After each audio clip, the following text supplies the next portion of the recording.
Alright, for today's video, latest update ulit tayo dito sa Davao City and Samal Island Connector Bridge. So, latest development project progress, no? Progresibo ba? Meron bang ginagawa? Meron bang ganap? The answer is yes. As we can see kahapon, no? Kung napanood yung vlog ko kahapon, that's yesterday, no? Literal. So, talagang hindi pa to nakabakod. Ngayon, tingnan niyo, may railings, meron siyang walling.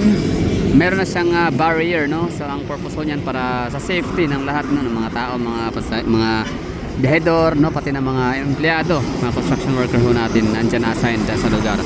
So safety sa lahat ng panig. Anyway, so para na rin hindi makita siguro, no. Para ma-surprise tayo, matrail, no. Ma-excited or ma-excite. Anyway, so ang ulitin ko ulit, itong lugar na to, itong portion na to, just in case na nagtatanong kayo ano kaya ang establishment, ano kaya yung giniba dyan, no? So that's Caltex. Yes, Caltex gasoline station. So dinismantle siya, naalala ko 2023, 24. So nagkaroon siya ng ground testing or soil testing. So siguro tinanala kung gaano kalalim yung pinaka-solid ground ng lupa. So ayun, siguro pasado kaya yan nilagay. So natamaan yung gasoline station. So yun, sinira, dinismantle, dinimolish. Syempre bayad din naman. Sabi nung guardian na nakakwentuhan ko dyan, nasa hundreds of millions daw yung yung binayad doon sa damage or sa ano pa man, sa paggiba, no? Syempre kailangan mag-relocate. So hanap pa rin pa rin bagong pwesto. Pero syempre Caltex, mayaman ako talaga yan. Okay, balik tayo dito sa location sa paggawa ng tulay. So ito ay bridge. Bridge construction update. So kita nyo to sa kabilang gusali naman. Actually yung portion na yan, kung saan merong heavy equipment na nagtatrabaho, bulldozer, grader, backhoe. So ano pa tawag? So yan ay walang bakanting lote talaga yan dati pa, no? So wala akong nakitang mga establishments dyan na nakatayo, no? Or naka-function dati. So ano lang tayo yan, kurang plain vacant lot, So yan, tinatrabaho na siya. Kasi sa mga hindi nakakalam, natataka anong gagawin dyan po ibabaon yung poste, no? Kasi ayan yung approach galing sa south side of Davao City, no? Mga taga downtown area papunta rito sa Samal. So yan po yung approach siya. Landing area naman siya ng galing sa Samal papuntang South Davao. Ang sa north part naman, dito naman na area portion. Tingnan natin kung anong ginagawa rito. Kung meron kayong napapansin niyo, di ba, merong round culvert. Yung round culvert na yan, syempre pang drainage ang purpose. Canal, drainage, magkaiba yung canal, no? Kasi canal is parang open, something like that, no? Pero yung drainage, sarado yan. Culvert.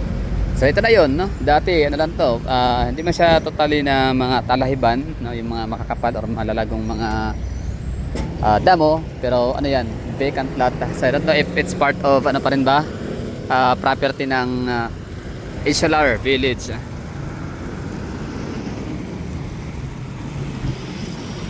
Diba? Mataas yan. Kahaba niyang nang kailang hinuhukay dyan. Ginawang hukay, kanal, nalagyan ng round culvert, kaya ayan. Meron ng drainage. So just in case na magawa na ng tulay, may ganyan na. So hindi na babahain, diba? Kasi mayroon ng drainage.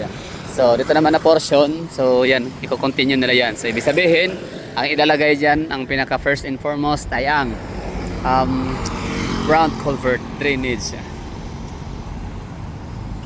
Tapos doon naman sa unahan or kabila, dito na portion, may natatrabaho din. Yan ay naghuhukay, no? Boring ang tawag, di ba? Yung naghuhukay ng lupa gamit yung isang napakalaking makina. Siyempre dyan ilalagay yung mga dambuhalang poste, di ba? Ang tawag doon is pile. So ito siya yung yan, yun yung parang pinaka-exit galing sa Samal papuntang South Davao or downtown area. Tapos yung kabila naman exit naman, lane. So dito sa papuntang norte. So tingnan natin, zoom in natin. Ilang BPI na yan,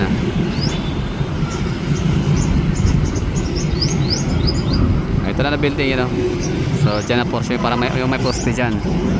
So yan yung may hukay dyan. Anyway, so yun lang sana nagustuhan nyo yung vlog ho natin dito. Update lang kasi di ba nung nakarang araw nga ulitin ko, dito malayang nadadaanan ng mga tao, ng mga pedestrians, no?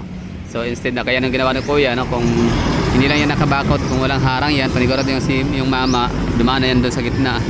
Pero yun na nga, dahil nga sa seryoso na yung trabaho, may mga heavy equipment nang gumagawa, umaandar, so para sa safety. Kaya nilagyan na ng bakod, harang.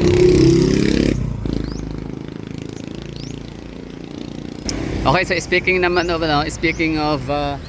delayed na, so tama nga no na I mean hindi ko pa rin na sure kung, pero siyempre governor na yun no, Governor Edwin Hubahib, hindi pwedeng siya ay magsisinungaling no, or gagawa-gawa ng kwento. Maaaring tayo magkamali mas maaaring pwede pa no, mas malaki pa ang chance na magkamali yung mga mainstream media at saka yung mga vlogger na magsabi ng mga information tungkol sa construction update or yung mga tungkol sa mga fundings no. Kasi hindi ganoon ka ano yung ano, although maraming mga nire-research, pero minsan para makapag-deliver sila ng mga news ay hindi talaga pulido ang nakuhang information. So same din sa mga vlogger no, kagaya ko. Puro hearsay, rinig-rinig. Pero ako naman kahit kapag nababasa ko lang, naririnig, so tinitingnan ko yung article talaga, yung pinaka-Facebook page kung yun ba pinaka-legit no. So still, as long as hindi ko mababasa yung pinaka-article talaga ng DPWH, kung ano man yung pinaka responsible na department no, ng ating government agency na may kinalaman talaga sila or expertise sila or sila yung may responsibility talaga na paabot ng source of information no, na legit. So since as long as hindi ko mababasa yun, hindi ko talaga i-claim na yun no. So I still using word daw, according, oo, ganun. According to them, according sa ano, mga hearsay, ganyan. So, hindi ko rin masabi na itong si Governor Edwin Hubahib ay nagsisinungaling or naggumagawa-gawa ng kwento, no? So, syempre, nasa gobyerno siya, so nakasalala yung kanyang ano, integridad, dignidad, basta yung kanyang ano, yung moral, di ba?